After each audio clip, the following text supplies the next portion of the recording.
I'm Marcia. I'm on the Telos board and I'm your moderator. We have four, wait a minute, we're missing somebody? Where is Marcin Składanowski? Ah, come up here, you belong up here. Okay. Here we go, you sit here. Right. You thought you were going to get out of sitting in the hot seat. No way. Marcia is in the best tradition of headmistresses who tell you exactly how to behave. Yeah. Absolutely. And saying no is not an option. Absolutely. Take Adrian seriously. I was once an editor of a journal and my colleagues made a plaque for my desk called Editrix. No, for real. Now we have four wonderful presenters. We'll simply go in the order in which they're listed in the program. And everybody gets 15 to 20 minutes, and then we'll take questions as we have this morning. And so we will begin with Brendan Mullen, Turmoil in Egypt, Populism, and the apparent inadequacies of liberalism. Do you want to stand, or do you can sit there? If I sit here, can everybody hear me? You can project.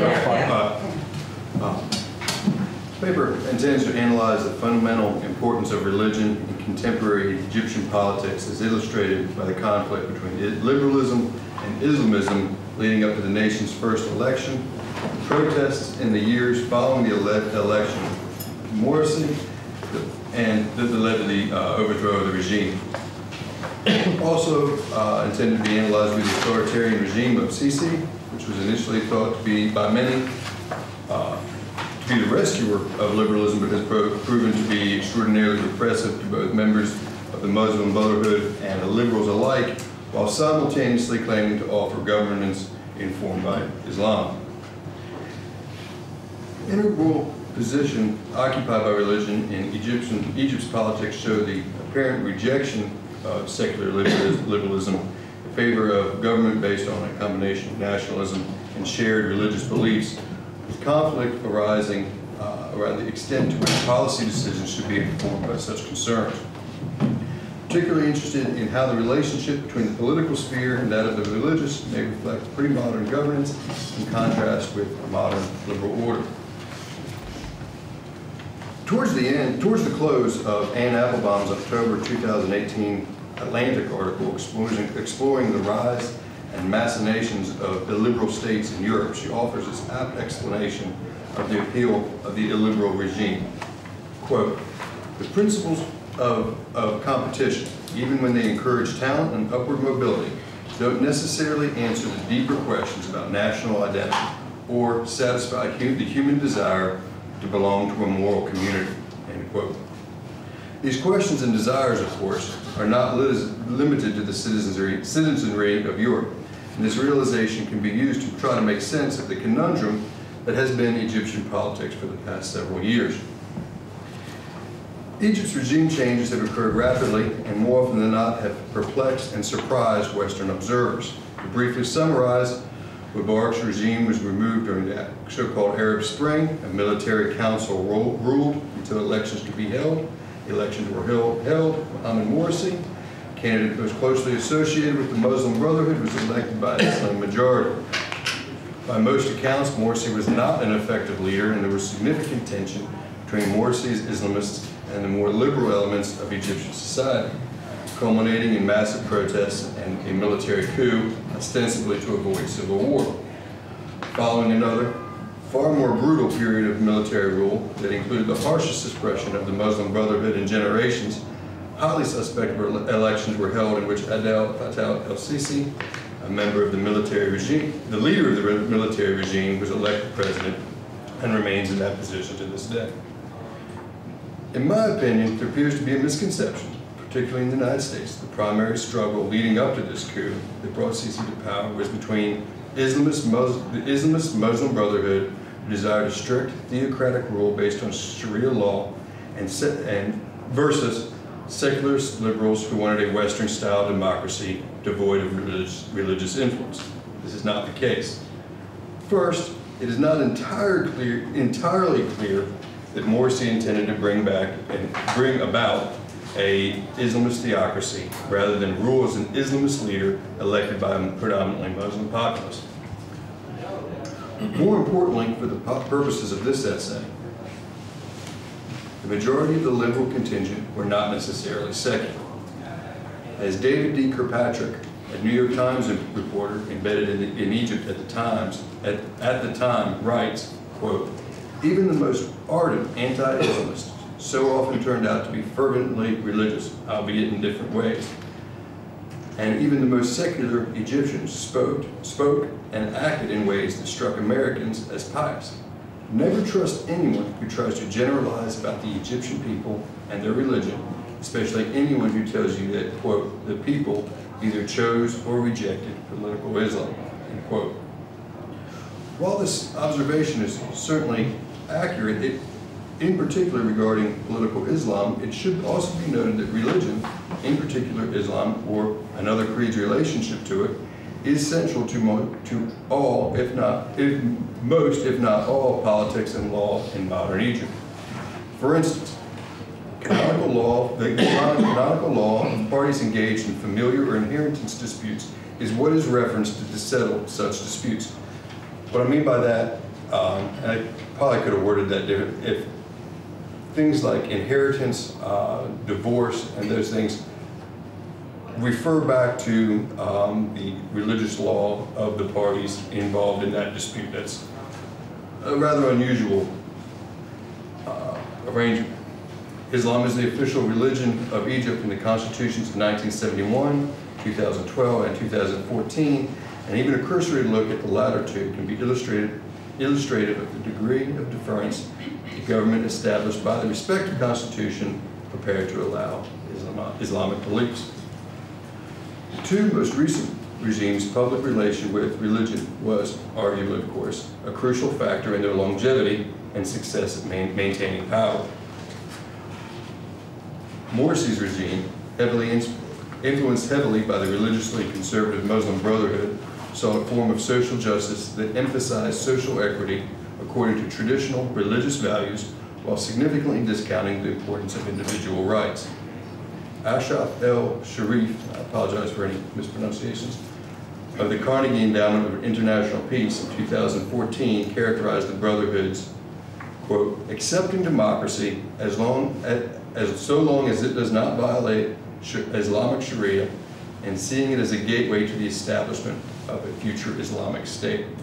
The Brotherhood's discourse on democracy tends to overemphasize political, procedural democratic aspects while restricting freedoms in the name of Islam to be authoritatively defined by Islamists, end quote.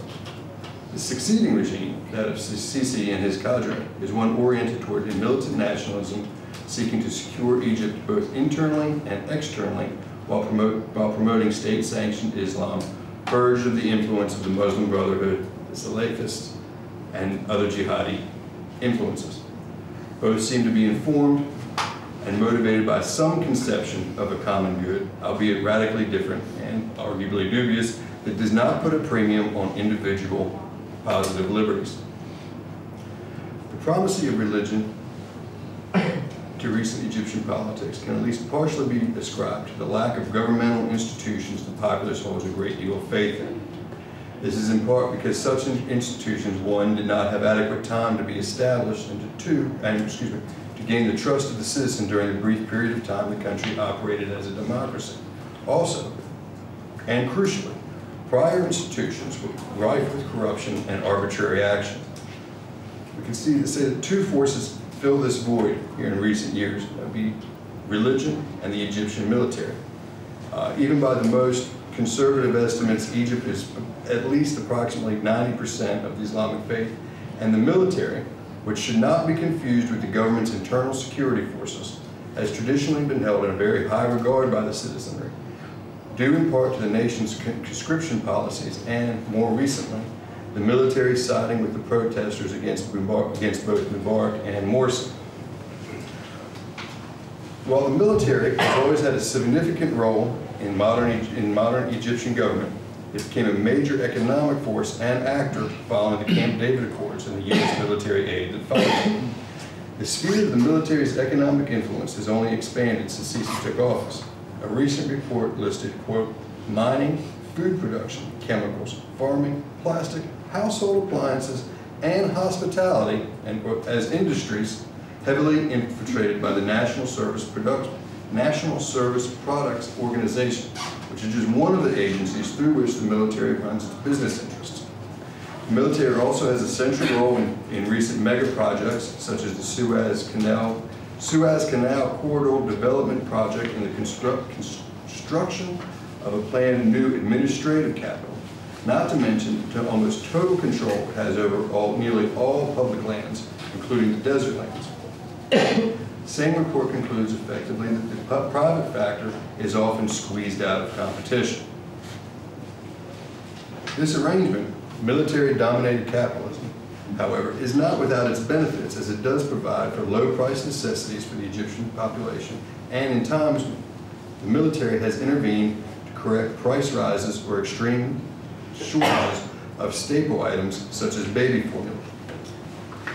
This notion of the military or the deep state, Egypt is a country you could say genuinely has a very active deep state, not to be confused with, I guess, the way we currently throw the term around.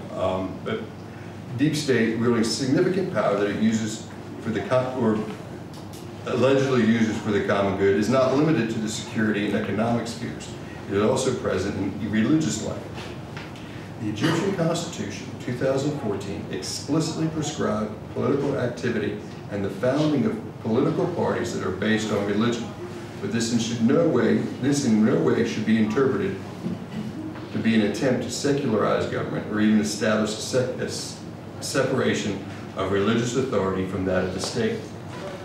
The new constitution bans political parties based on religious beliefs. However, Sisi promises to show his people the correct way to practice political Islam, seemingly trying to assuage concerns of liberals and have an Islamic government, at the same time possibly promoting a moderate form of Islam for purely political ends. An anecdote in Kilpatrick's book is quite revealing about the military regime's use of religion for political ends. Following the Rabab massacre, and that's in the beginning of the overthrow of Morsi, soldiers were gathered in a defense ministry building to be lectured by religious leaders, including former Grand Mufti Ali Goma, to receive instruction from the religious scholars. According to Kirkpatrick, a video of the event was shown to Islamic soldiers and security forces throughout the nation and was distributed by the Department of Moral Affairs. This is quoting Kilpatrick. He writes, now, in August 2013, Goma told the soldiers that the Muslim Brotherhood were heretics, like the Khawarizmites, a sect notorious for its rebellion against the early Muslim caliphs. Quoting Goma, even the sanctity and the greatness of blood, the Prophet permits us to fight this. Shoot to kill, he said. These rotten, stinking people. End both quotes. Kirkpatrick provides numerous other quotes from religious leaders to the soldiers that day that distinguished the Muslim Brotherhood from other citizens and believers and sanctified the taking of their lives. Quote, blessed are those that kill them, as well as those whom they kill. Kirkpatrick quotes Goma in a later service, stating that the religious leader was at this point also one of Sisi's informal advisors. It is important here to note that stripping the political enemies here of any type of kindred status that would afford a fellow citizen or fellow religious believer places them outside the protection of the law. Further, the taking of their lives is portrayed to be the duty of the soldiers, as both Egyptians and Muslims, thus granting the members of the Brotherhood a similar social status that Agamemnon describes in Homo Sacred.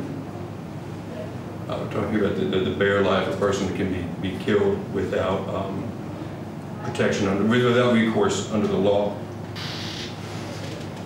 Muslim religious establishment has been nationalized in Egypt since the time of Nasser. Under Sisi, however, state control of the mosques has increased in the name of reform to counteract Islamism. To Patrick explains, quote, Sisi's idea of reform was the Islam of the deep state, dictated from above. He banned heterodox books about Islam and imposed tight controls over Islamic teaching. He closed down 27,000 independent mosques. He forbade preaching by unlicensed imams. His government issued mandatory sermon guidelines for those still at the minibars. Quote.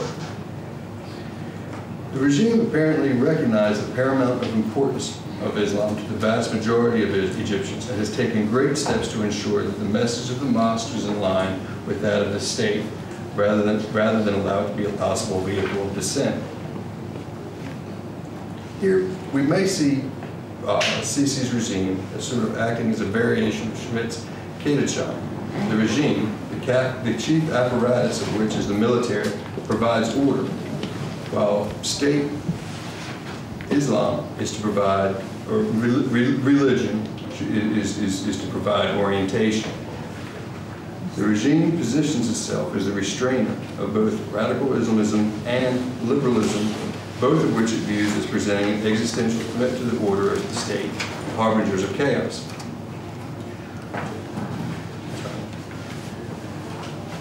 We could see the relationship between President Sisi and the Grand Mufti Shakta Alam, again I apologize, as similar to the relationship between the medieval emperor and the Pope described by Schmidt in his Nomos of the Earth.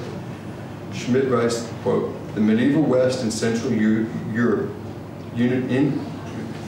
imperium and sacerdotium, was never a centralized accumulation of power in the hands of one person.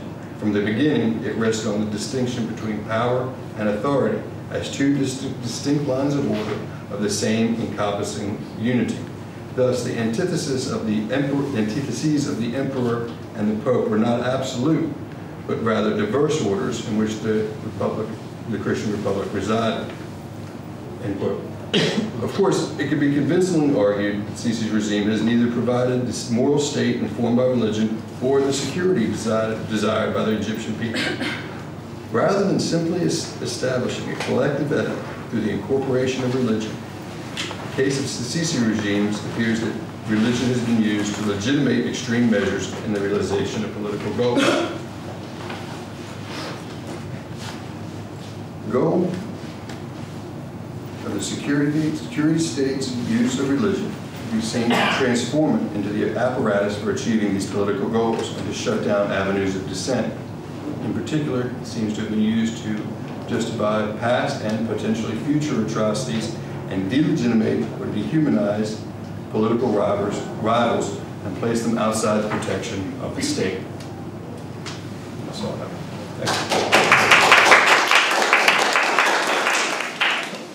So we're going to go right on and then we'll take questions at the end. We are going on to Giada Scotto.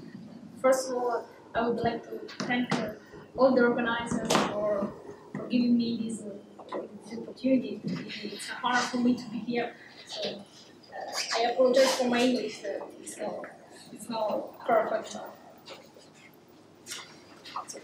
The new social media seems to have changed the horizon of politics.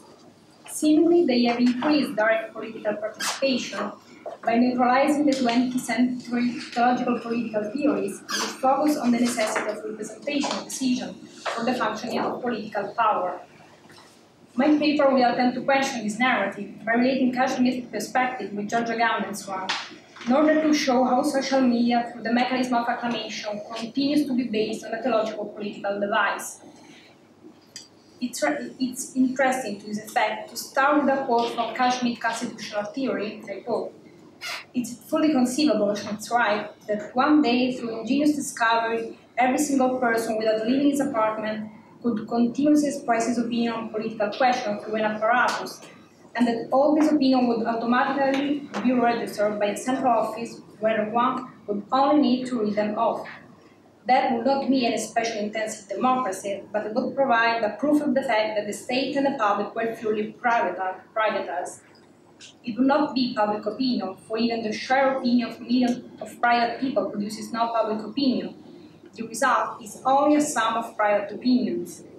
In this way, no common will arises, no volonté générale, only the sum of all individual wills, a volonté de toutes, end quote.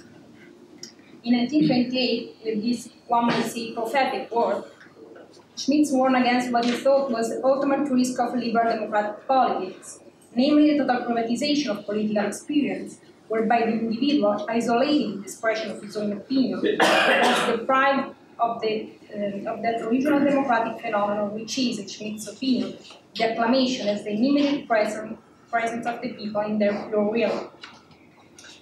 According to him, it is necessary to distinguish between a private dimension of politics, where the individual, expressing his own personal will, is deprived of his constituent power, and a public sphere, where only the people as sovereign power can exist. In fact, only if they are united, people can do what is properly specific to them, namely to acclaim, producing immediately and therefore publicly the real common will.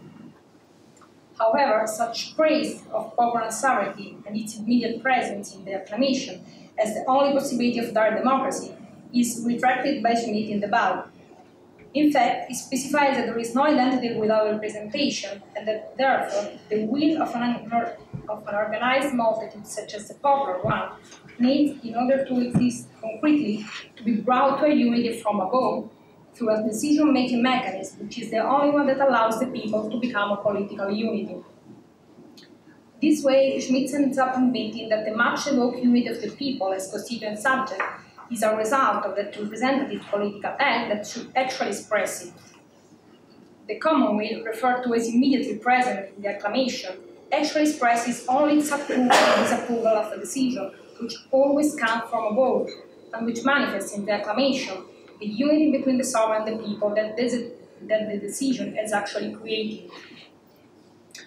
After all, Schmitt explained how the activity of the people in the acclamation is to, I quote, express their consent or disapproval by a simple calling out, calling higher or lower, celebrating a leader or a suggestion, honoring the king or some other person, or denying the acclamation by silence or complaint, end quote.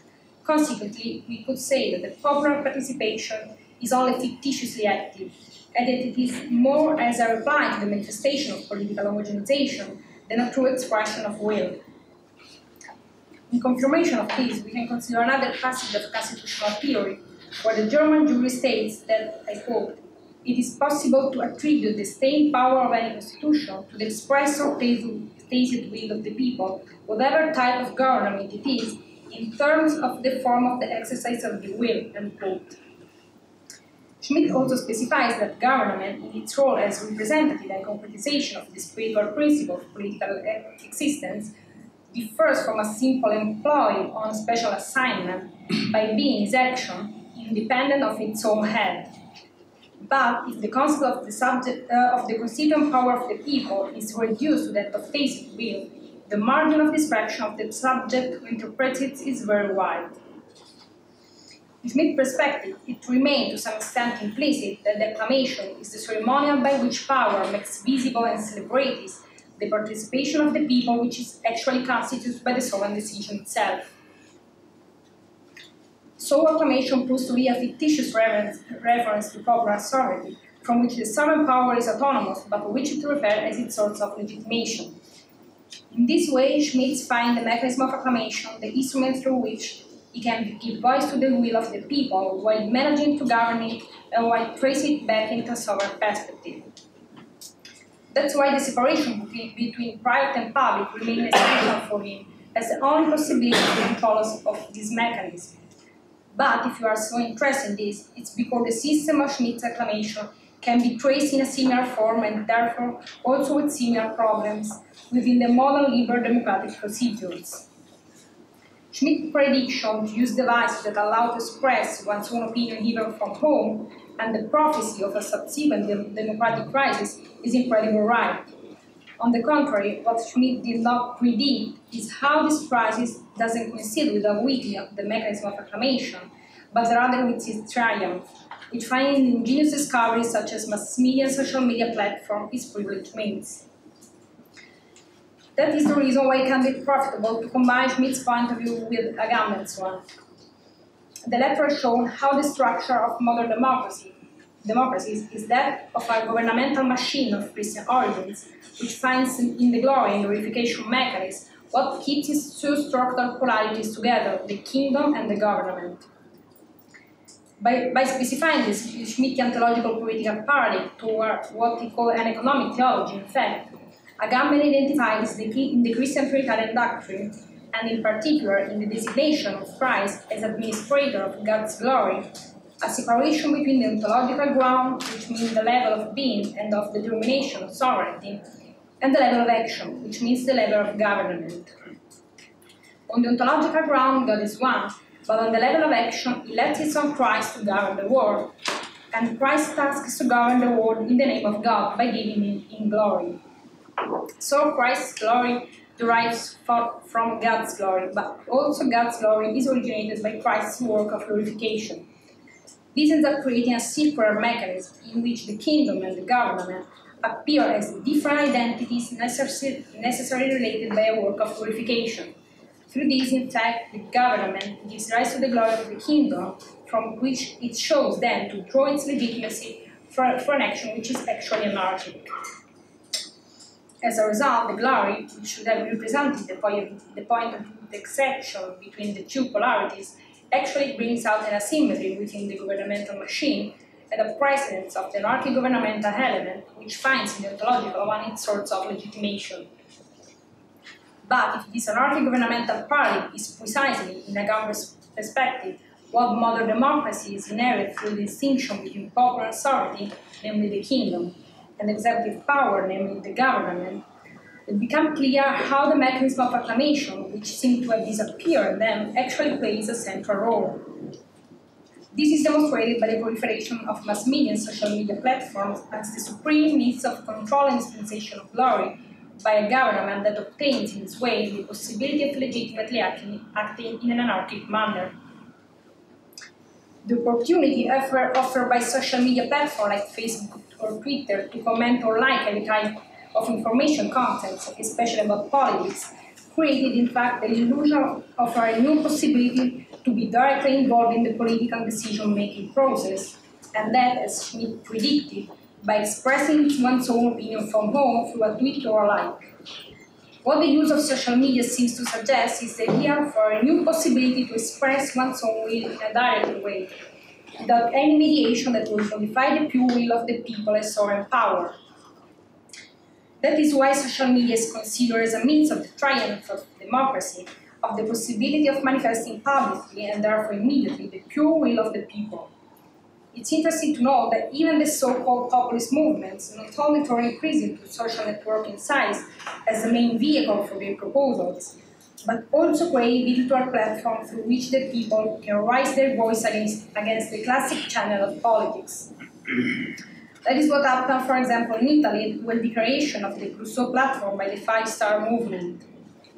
The aim here is, as for Schmitt, to highlight the difference within a some way corrupt modality of expression, the representative parliamentary one, modifying its purity by an element of mediation, and a good, pure one as the public manifestation of the regional and immediate presence of the popular voice.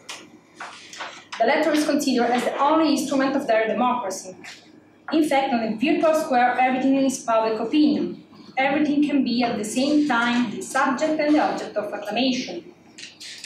But this is precisely for this reason that the claimed distinction between private and public shows not to hold. In the society of the spectacle created by the media, not only is the public dimension being privatized, but also private existence is publicized through the continuous dissemination and politicization of the opinion.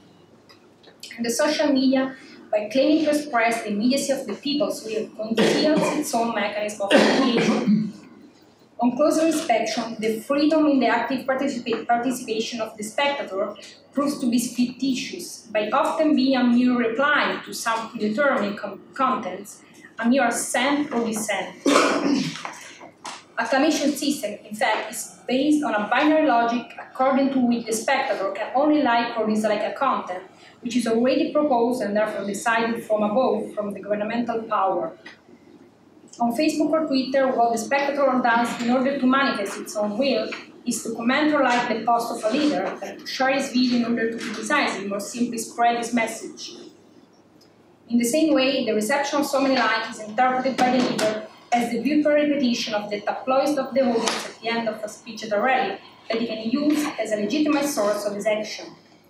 In this way, the possibility of life as a Schmitt system of acclamation is at the same time the work of glorification by which the governmental power glorifies the people in their fictitious function of sovereign decision-making body, but also the work of glorification by which the popular and sovereign body glorifies the government as presumed immediate concretization of its own will. As Schmitt predicted, the distinction between a private and a public dimension has become in this way much less evident. However, this does not correspond, as he had thought, to a weakening of glorification mechanism, but rather to its straightening. What social media allows is not a reconstruction from scratch, and therefore a true pluralistic expression of the public opinion, but only a hyper-diffusion of the political rhetoric, which uses popular consent as an instrument of ideological insurance. In contemporary democracies, where public and private merge in a spectacular dimension, the acclamation reaches its highest level. But here, as for Schmitt, one can ask whether the populist criticism, the representative and parliamentary mediation, criticism guided by a metaphysical distinction between a pure original commonweal and a corrupt private mediation, is not paradoxically inspired by an undemocratic need for a glorified insurance of the anarchic powerful principle of the political government. In other words, one may ask if the reference to the popular sovereignty is not in this way merely ideological because it is fictitious, but intending to refer to an immediacy, which is actually mediated, therefore functionalized and reabsorbed within the governmental machine. The government is not the simple execution of the popular will, but an anarchic power that is legitimized by reference to the popular sovereignty. Therefore, Gambe states that concealing the government as a mere execution of the common will is one of the more harmful mistakes of Western politics. In this sense, it becomes also clear how the Schmittian doctrine, to which we initially referred, proved to be extremely useful in order to reveal what the mechanism of glorification conceals, namely how the acclamation is necessary to ensure political power in its pretension of absoluteness and inviolability. In this way, the political agent is, in its action, legitimately anarchic because locating within an essential system of legitimation that at the same time establishes and guarantees it. The ceremonial elements, namely the acclamation, proper to the theological field to which contemporary democracy seems to have renounced, have not disappeared. On the contrary, they are even more necessary where there is no longer, as it was fundamental in Schmitt's philosophy, a system of theologico-political insurance of the sovereign, or in other words, where the political power is no longer located within a mechanism of insurance that comes from above, by configuring itself as the only source of immediate construction of political meaning and unity. Where the insurance of political power is entirely determined from law, from the people as the holder and therefore the source of sovereignty, the devices of glorification becomes the only means in order to legitimize the anarchic action of the political agent. The dispensation of sovereignty by the people, the kingdom, corresponds to that of the glory by the executive, the government, and the media constitutes, in this sense, the privileged means of multiplication and dissemination of the glory.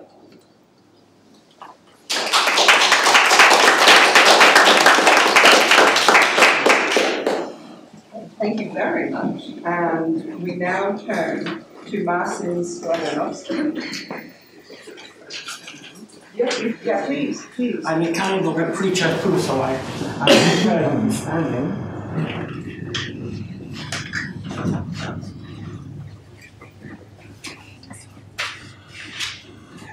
In order to present myself, I should say that I am a theologian, I am a dogmatic theologian, but in my research I'm trying to examine the Russian history, the Russian ideology, and the history of Russian Orthodoxy. I have my watch with me. Okay. If it's necessary, please let me know. Before the beginning of this presentation, I would like to, perhaps it is known, I would like to explain two notions, two concepts that are frequently confused in academic debates in the West, but the difference between them is important when we are trying to talk about Russia. The first is the Rus, and the second is Russia. Perhaps it is well known to you, but excuse me, I will repeat the difference. The Rus in Russian is Rus. It's an old Slavic word. In my language, in Polish, it's Ruś, so it's very similar. And the Rus is a word to denote the Eastern Slavic peoples or nations. Nowadays, Russia, the Russians, Belarusians, Ukrainians. This word has not only political, but also identity-forming meaning. It's also a religious word. We know that the historical, political, and religious center of the Rus was and is Kiev.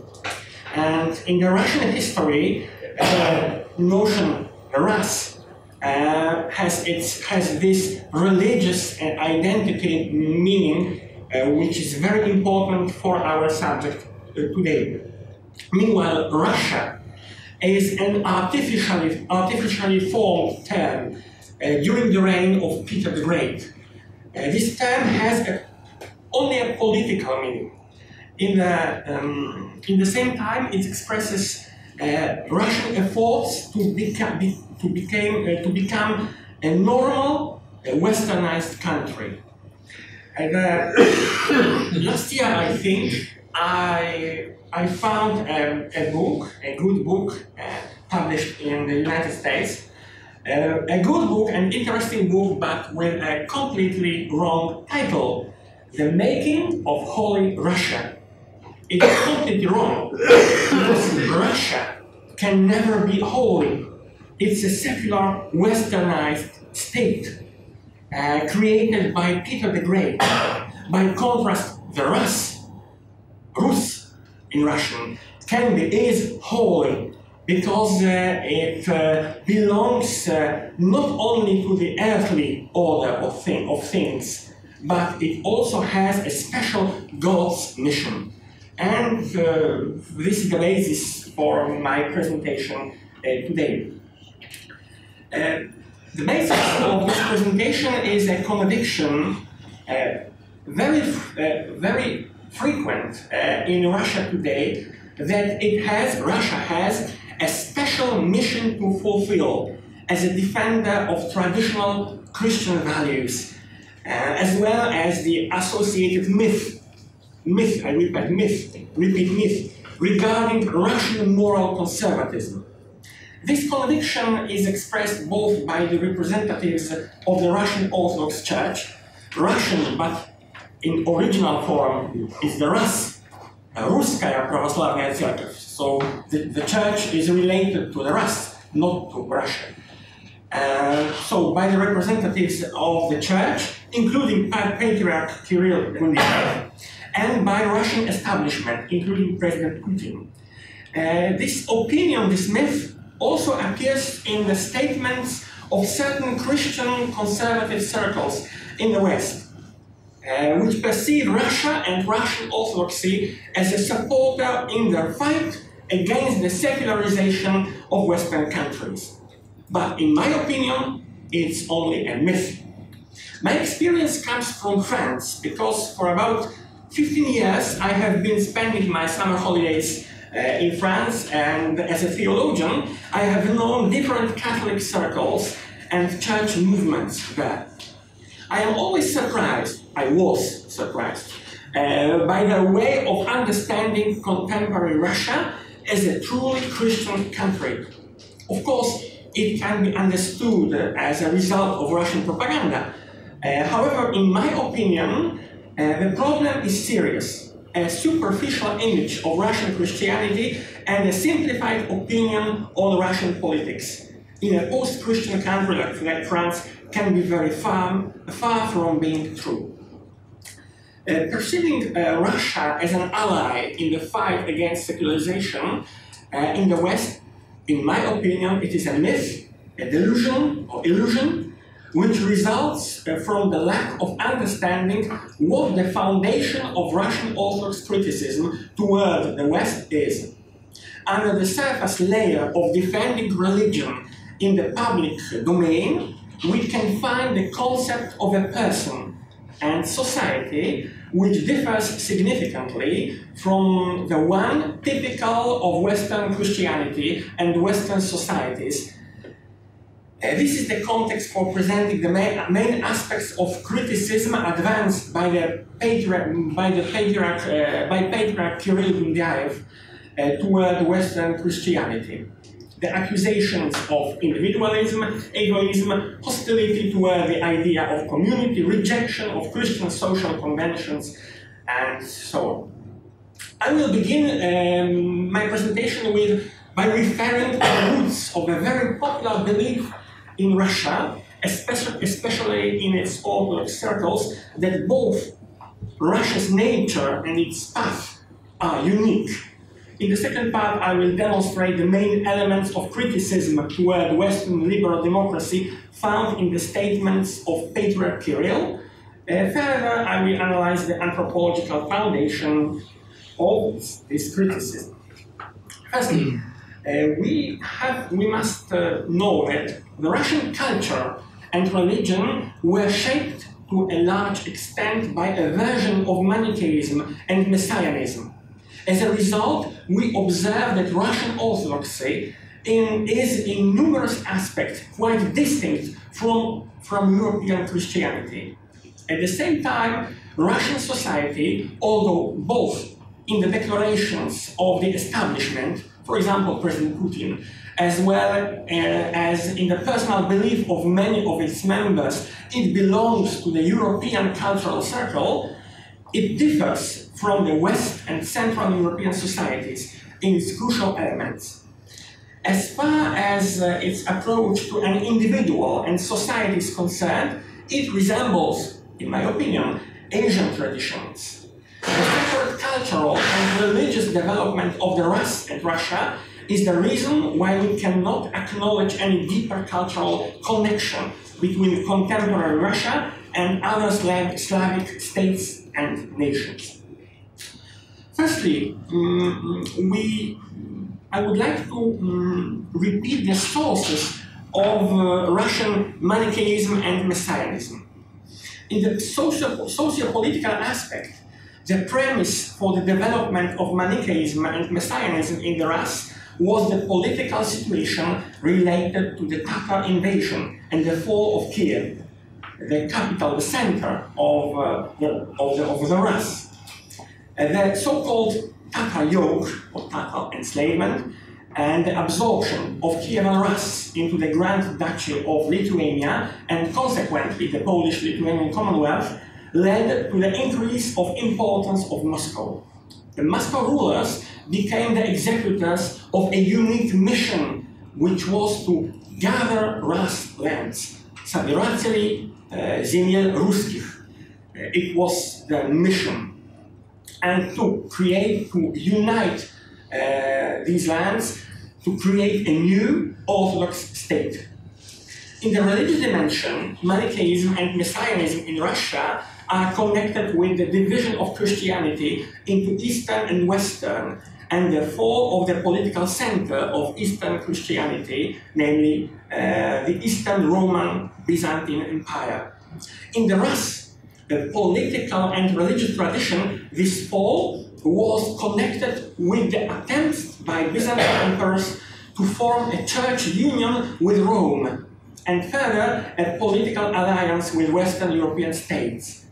The 15th and 16th centuries saw the rise of the belief that Moscow Rus, Muscovy, had a unique mission as the only state defending pure and true Christian faith, while being surrounded by pagans, Muslims, and heretics, Catholics. This belief was supported by authorities. Russian Manichaeism means a radical division of the world into the spheres of good and evil. The Rus is on the good side, as the carrier of one true Christian faith. Meanwhile, the Western world, mostly Catholic, but also Protestant, is the domain of evil. Messianism is a continuation of Manichaeism. Muscovite, and in the later period Russia, has a specific mission to fulfill. From the 16th century, this mission was to gather Rus lands by fighting the Polish-Lithuanian Commonwealth in the west and the expansion toward the east, toward Asia. In the 20th century, after the victory of Stalin's concept of a communist state over Trotsky's idea of a world revolution, this mission was to oppose Western capitalism. After the ideological crisis of the 1990s, since Vladimir Putin assumed power, and especially since the increase of tension in Russia's relations with the West after the famous Munich speech in 2007 and the Russian-Georgian War in 2008, this mission has been to promote alternative, non-Western patterns of democracy and social order. It is linked to the system of values, famous spiritual foundations, duchovные sklepy, which are apparently to contrast the religious and spiritual emptiness of the secular West, of course, according to Russian Orthodox Church. And the main elements of criticism, of Patriarch Kirill's criticism toward Western liberal democracy. I will skip something, but I will present the most important things of his criticism. Patriarch Kirill, in his sermons given during religious events, raises an issue of the moral downfall of the West and warns the Russians not to follow the path of development of Western society. He has expressed his severe critical attitude toward the West and Western liberal democracy on different occasions. Some of them were, for example, the meeting of the Interparliamentary Union in St. Petersburg in 2017, his speeches during the Holy Synod of Bishops of the Russian Orthodox Church, and public meetings with the representatives of the Russian Federation authorities, including President Putin.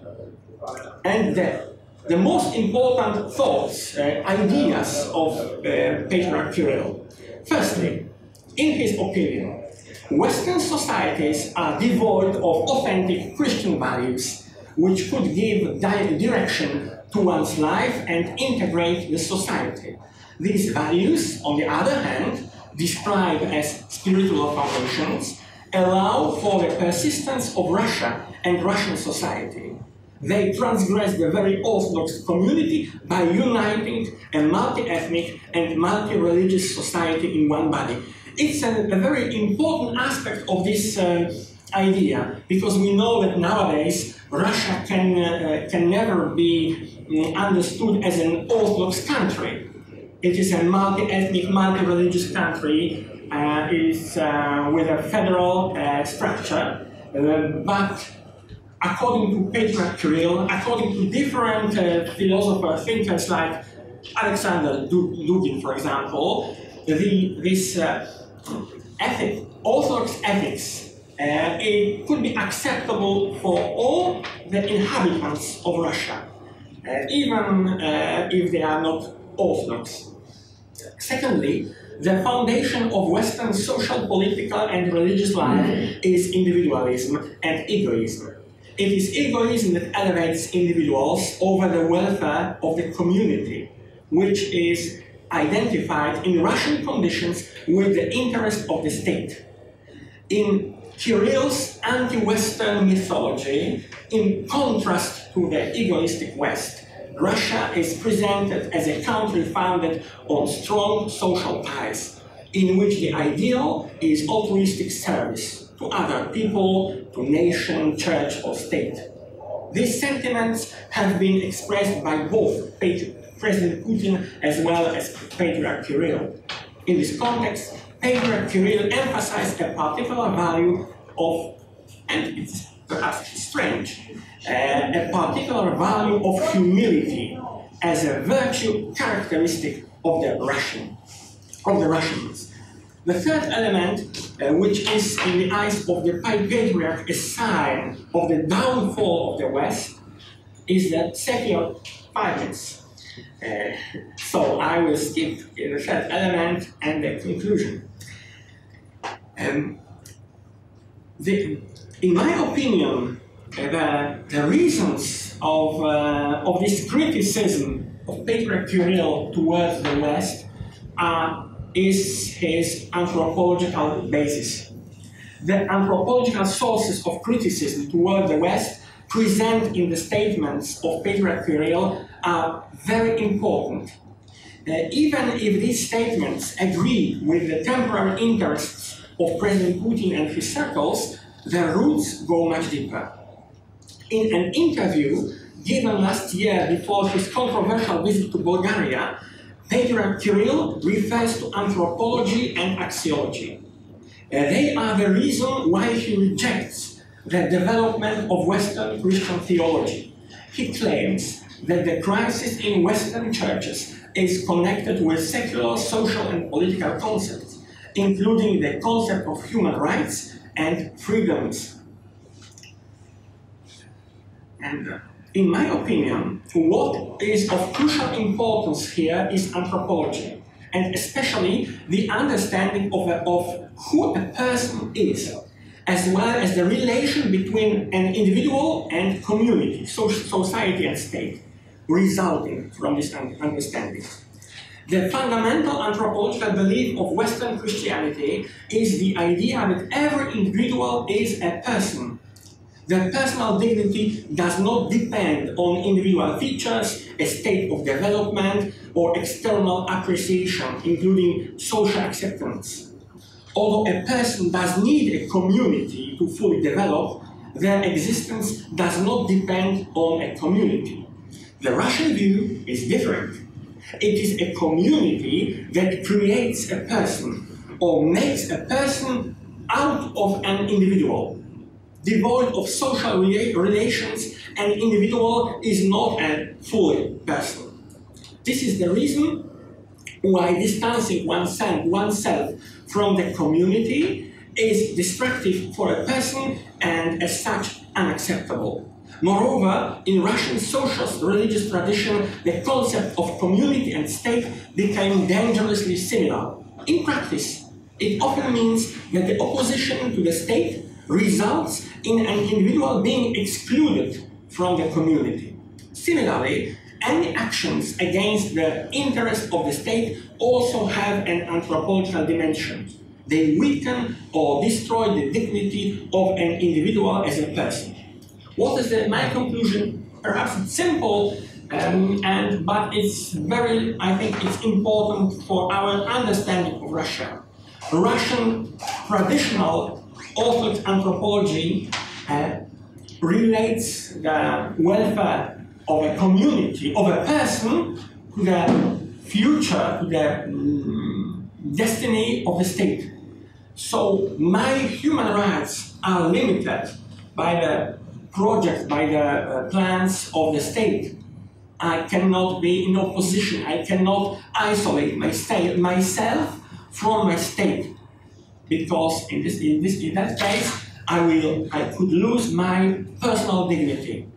And this is the reason why Western individualism is rejected by Patriarch Kirill, because he knows, and I think we know it all, that if this individualism, recognition of the dignity of a person, of every human person, every can destroy the regime, the social order in Russia. Thank you.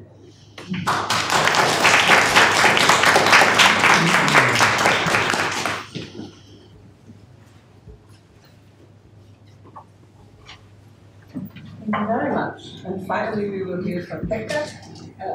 Do you want to stand, or no? I just. Can you click from where you are? Yeah. Okay. Thank you. Yeah, we can see. It's just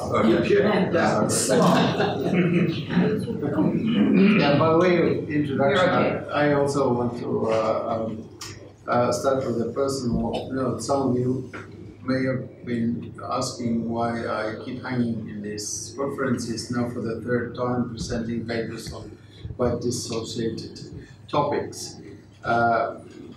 My background is in alcohol research and lifestyle regulation in general. Now, most recently on regulating gambling, a book that just came from the publisher in my letterbox a few days ago.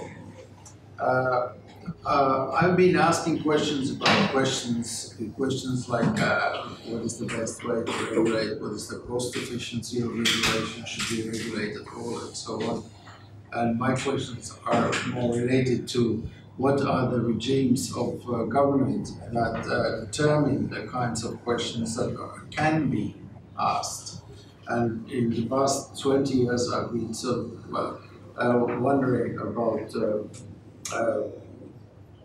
a problem that has been discussed here already yesterday and today under different kinds of terminology. There's strange contradiction in 20th century liberalism about a contradiction between autonomy and intimacy. Autonomy meaning universalism and homogeneity, intimacy implying separateness of the individual out of the authentic experience and therefore difference. The past few years I've been working on Rousseau's democratic paradox, which simply states that the power of people's will leads easily to totalitarian homogeneity. This would be the democratic pathway out of democracy or out of liberal democracy. Last year's paper was my last year's paper was asking, is this the case about Nordic neo-populisms? Are they leading us to the democratic pathway from representative democracy as we know it in the Nordic countries? My argument was that it isn't, and today I'm going to demonstrate this argument by looking at their populists' reactions to religion. There seems to be a double paradox about populism and religion in the United States, a country which is constitutionally secular with a strong separation of church and state, and freedom of religion being one of the basic values. Populist candidates for public office seem to be claiming true believers of a certain one religion, Christian, Calvinist-oriented versions of Christianity, whereas this would be completely out of the way in the Nordic countries, which are traditionally Lutheran and combined with the state, and kind of Lutheran theocracies as one always described them. In both cases, the candidates present themselves as potential leaders of the whole nation, not just one section of it. Now, Marcia Pallas' paper last year was a very inspiring one. She argued that the American tradition of covenant between person, neighbor, and God, articulated in the Mayflower Compact 1620, serves as a resource for American conservative populists today, even today, which was quite a striking observation. Then I started asking myself, well, how about the Lutheran tradition? Is that also a resource for the populists today in the Nordic countries? It could be. And the answer is no. I'll tell you why it is no. To remind you about a little bit about the Lutheran state church context, the Nordic states, Sweden and Denmark, Norway, when they were established, they declared themselves as the officially Lutheran states. Gustav Vasa, already 10 years after the Wittenberg theses were made, 4 years after Luther's book on worldly, what is it called in English, I don't remember, and so on. So very quickly they adopted the Lutheran doctrine with the idea of the territorial rather than church, rather than church based on faith. Cuius religio was the phrase, the one who has the territory has the religion, which led to kind of nativist principle of church belonging and citizenship. This was based on Luther's very smart political theory, for example, about infant baptism, which he was very strong about. And this was based on his references to the Bible, saying that, well, salvation is a gift of God at birth, not something that you can get as an adult by way of revelation or personal will or whatnot. So if you get born in a Lutheran state, you will be Lutheran, period. So this establishes it's sort of a communion between the church and the state and the individual too. But still, salvation is not dependent on the church. It's not God-given anyway. So there will be a pact between, not like in America, when you said that it's a pact between the person, the neighbor, and God. Okay, there's a triangle. Which establishes a kind of obligation of loyalty and solidarity also. But in the Nordic countries, it is also a pact, and the same references go for Luther as the Calvinist theologians. But this time it is a pact between the church and the king and God. Okay, so the Luther's idea was actually strikingly similar to the idea of the distinction between foro externo and foro interno in Hobbes, because Luther also thinks that the inner side of you belongs to God, the outer side belongs to king. So this kind of connection was very strongly established and very closely based on Luther's theology. The important note, the important observation to make about this is that it is still a people's state church. So the king was, to use David Pann's terminology, was really a representational figure. It represented the people. The king was the people in one. And so, so was the church. The church was the people in one. So it wasn't a kind of a church state imposed from above. It was the people's church state. And this is why many researchers say that the welfare state in itself has kind of Lutheran origins. So this union actually has been strengthened in the so-called second Reformation of the 19th century Revivalisms, which, not unlike in any other country, they in the Nordic countries, the revivalisms became part of the church, so they are still there. The church official bishops kind of represent conventionally a kind of certain revival movement within the church, and therefore they became even stronger, in a stronger sense, people's church, the state. And it is still, it still hasn't disappeared. The Freedom of Religion Act in Sweden was passed only in 1951.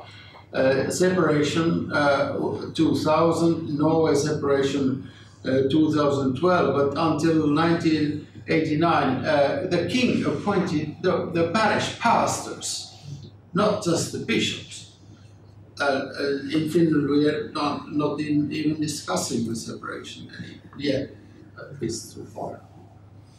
So this created a very strong homogeneity system of the constitution, and gradually, well, it was a kind of a self-destroying repressive homogeneity, which was individually oriented and so on. But anyway, it led to the events in 1960s, 1970s, and partly 1980s, where the current, where the sort of new normal was created about tolerance, multiculturalism, and secularization. And my argument is that the current populism is a revolt against this new normal. It's not trying to re-establish the state church normality of the earlier century. To demonstrate this idea, I just refer to one occasion which has been studied about this so-called summer hymn and debate, where the populist voices constructed a kind of enemy figure of the liberal, all-tolerant cosmopolitans who want to deny the right to sing traditional church hymns in public schools and kindergartens. This wasn't really the case, but this was what the argument was about. They constructed two arguments against this kind of intolerant tolerance. One was, there was first of all no reference at all to the religious content of these hymns. But it could well have been, but there wasn't any. What was there was an argument about the right to honor national traditions against elite-imposed multicultural homogeneity, and second, intimacy. People were talking about their right to have the emotional, intimate experiences, remembrances of the childhood, spring, summers, and so on. The case demonstrates that what Carl Schmitt calls the liberalism's inability to construct a sustainable theory of justification of the state, and it sort of leads to neutralizations of these enemy distinctions into ethical principles of rights and economic principles of cost. So my argument is that the Nordic neopopulism follows the liberal rather than democratic pathway away from conventional Nordic representative democracy. It is an anomic rather than Rousseauian reaction to elite-imposed indifference of differences by those who have low capacity to benefit from exchange within a society of differences. Yet it does provide popular support for economic neoliberalism with all the constraints that it imposes liberal democracy. Thank you.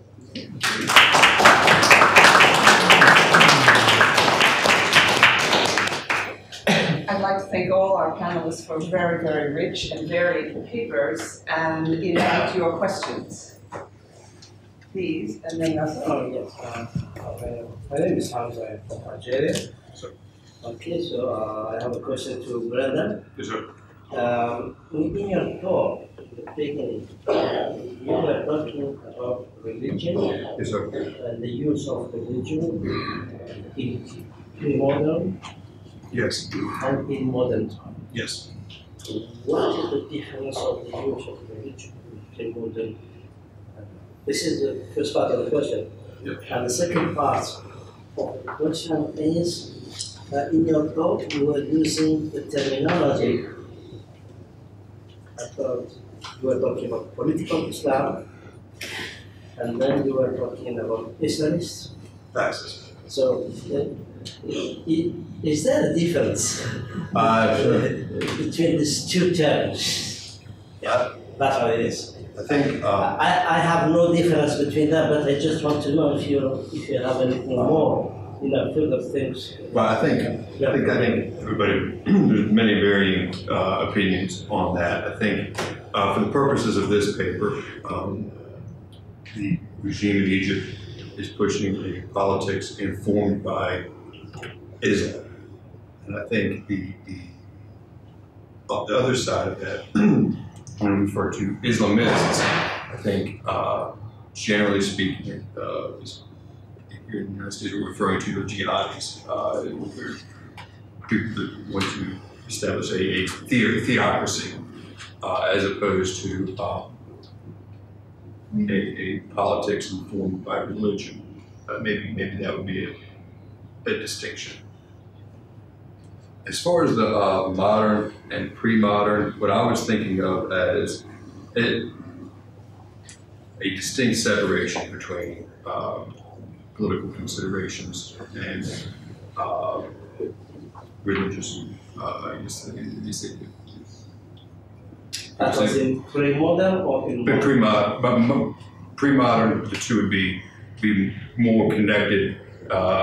In modern, they would be distinct. I think read in the passage, Machiavelli being the first modern thinker because religious ethical considerations are not the basis for his political philosophy. I don't know. And not necessarily that all modern politics is necessarily amoral, but that it is not based on a religious doctrine, I guess. That is from the Western perspective. Fair enough, yes, sir. And I think at the outset of this paper, I was intending one of the limitations of liberalism, and when we think of states outside the West, is we are imposing that rubric on Eastern sensibilities. And I agree with your critique. Russell? So thank you for this wonderful array of papers. I just have a few questions for Marcin. Thank you for your clarification, for your description of the Patriarch's political theology. To what extent is that political theology distinctive to Russia, or are there similar phenomena in other Orthodox churches? That's one point. And the second is this emphatic connection between the people and the church. Couldn't one make the same claim, say, about Polish Catholicism and other variants of Catholicism? Maybe not, but I'd like to hear you on the distinction. The second question I think is more simple, because the answer is no. Of course, in the history of Poland, the bonds between the church and the nation are very, very strong. But what is surprising, perhaps, for all the people who visit Poland is the Polish anti-clericalism. It is very, very deep in Polish mentality. The ties between the church and the state are very, very strong, and in the same time, the Polish are anti-clerical. So the church has played an important role in Polish history, especially after the partitions, so the end of the 18th century, in order to preserve Polish language, Polish culture. But nowadays, Poland perhaps is the result of the European integration, the cultural change. Poland becomes a more and more secularized country. And in Russia, it was, I think, my first impression from my first stay in Russia. I think it was the year 2000. I was surprised because I met several people who weren't even baptized and who said, I am Orthodox. Why? Because I am Russian. It is strange, it is perhaps funny, but this bond is very strong, especially in the Slavic population, because of course the Russian Federation is a multi-ethnic, multi-religious country, but in the Slavic population the bond is very strong, and I think it's the purpose of Mr. Putin's policy to make this bond even stronger, because we know that the personal religious beliefs of Putin are difficult to describe. In theory, he is Orthodox, but we know he has divorced. He has some part of life, of personal life, which is not known to anybody. And I think it's clear that he uses the bond between the nation and the church in his political purposes. And as for your first question, we have some examples of a similar relationship. For example, Greece. It's a good example because the bond between the church and the nation. It was, I think, the unique way to survive for the nation during the occupation, the Turkish occupation. The public presence of the church is very strong. But I think that there are some resemblances, but it is very hard to find another case of another similar case as Russia. I think it's very original. I'd like to come back to the same point as Russell, because it's quite important. I think there's a danger of Orientalism. If you read Western books on China, on Japan, on Korea, we all agree now that this is largely Orientalist. You know, the foreigner, how different they are, how important it is to know Chinese language to understand Chinese people. This is all complete nonsense. Chinese people can't speak Chinese, so the idea that Chinese is the source of their character. We have to be careful not to do this with Russia. And with great respect, there's a long tradition of Polish Orientalism about Russia. Because, of course, Poles want to say, we are not Russian. And this does lead, I think, as it led through the political foreign policy of the United States, to, in a sense, not studying closely enough the theology of the Russian Church. You've called it Manichaean, I think that's very unfair, and you divorce what you call the Russian theology and policies of Kirill from Orthodox theology. But almost everything they say is essentially Orthodox theology. What you have to do is explain why in Russia it gets a particular twist. Because it's not Russian, it doesn't arise out of the fold. It comes out of Orthodoxy. It is not Byzantine, it isn't the same as the particular system of the Byzantine system. But the notion of the people assembled is essentially Orthodox. It's not purely Russian. And one can say much the same thing about many other fundamental ideas. The whole mystical tradition in Russia is consistent with other aspects of Orthodoxy. And the other points that you don't make that I think are important is the enormous diversity in Russian history within the church. It's very wrong to suggest there was a sort of Russian Orthodoxy that somehow comes out of the mud and ends up in Kirill, because in Russian history an enormous influence was Calvinism. And another enormous influence was Dominican scholasticism. So these things that are absolutely the opposite of everything you say were enormously important in the history of the church in Russia. So now we have to say, when the church revived after the communist period and took this character, why did it take this character? One aspect, obviously, is Orthodox theology per se. Another aspect, obviously, is the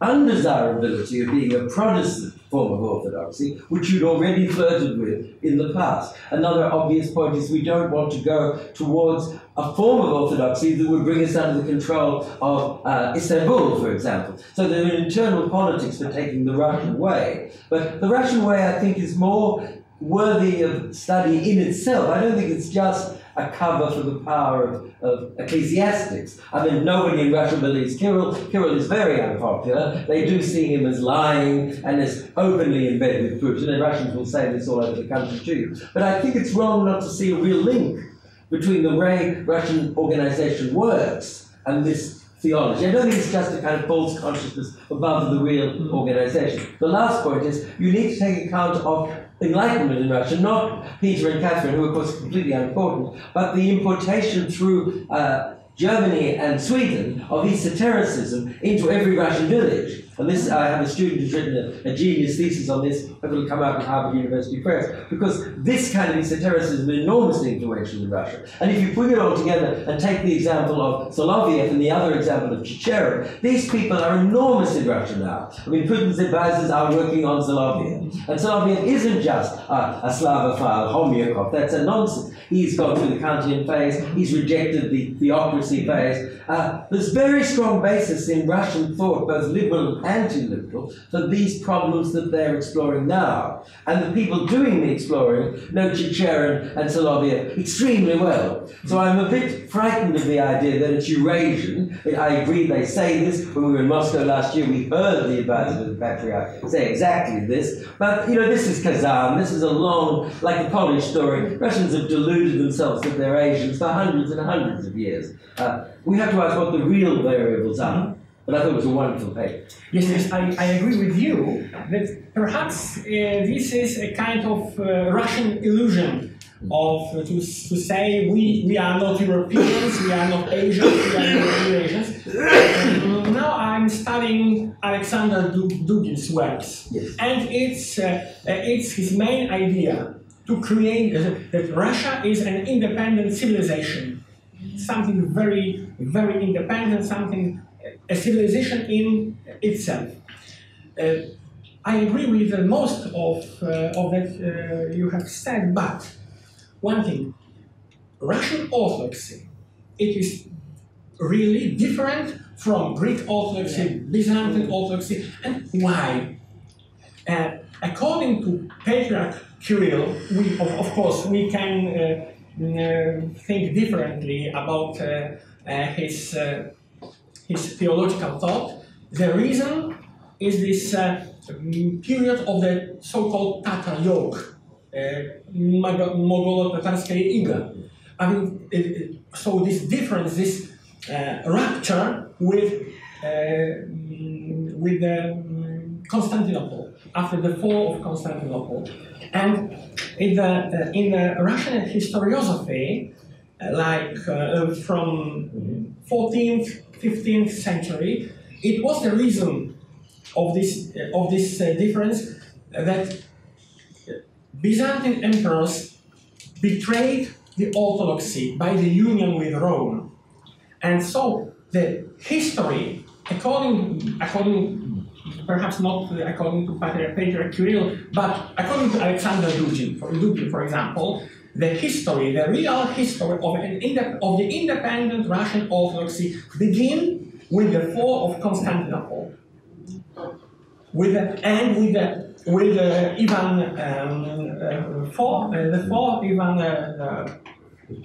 terrible Grozny, Ivan Grozny, after the conquest of Kazan, and after this openness towards the East, Asia. Lev Gumilyov, for example, Russian Eurasianists and Slavophiles from 19th and 20th century thought that it was something outbreaking this openness to where there is. Of course, it is, we can discuss. And Patriarch Kirill, you are right. It is not a good theologian. It was a former KGB agent in Europe. Everybody knows it. But according to last survey of Levada Center, so it is, of course, in Russia there is no independent public opinion surveys, but Levada Center is considered plus or minus objective and fair. The Russian Orthodox Church has a high level of trust. Perhaps it's a result of propaganda, but really, in today's Russian Orthodox Church, Patriarch Kirill tries to find an independent place in the public life. Nowadays, there are two strains. The liberal one, for example, Professor Kurayev, and the radical right, like proto-priest Chaplin, Vsevolod Chaplin. But everyone, the majority thinks that Patriarch Kirill tries to find the medium way, the right place of the church in the public life. But of course, it is a very controversial person. I agree. Do we have any more questions?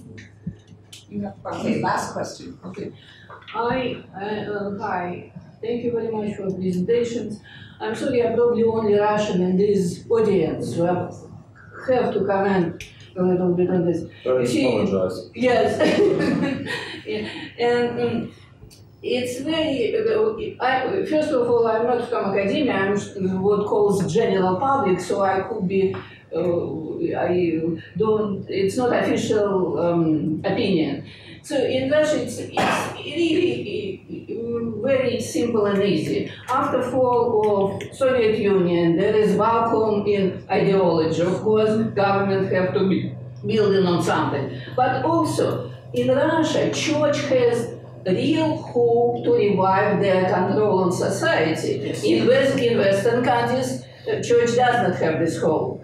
And it's church, especially in before revolution, church, not only everywhere, church controlled society. It was education and politics and everything. They just want power back. And he'll just try to revive all this historical mythology to build on it. And in Russia, real vacuum that they hope to get this power back. But my personal opinion, probably it's not that easy in today's society where this whole movement of information and transmission of information established on new technology where you cannot isolate yourself like it was in 19th or 18th century.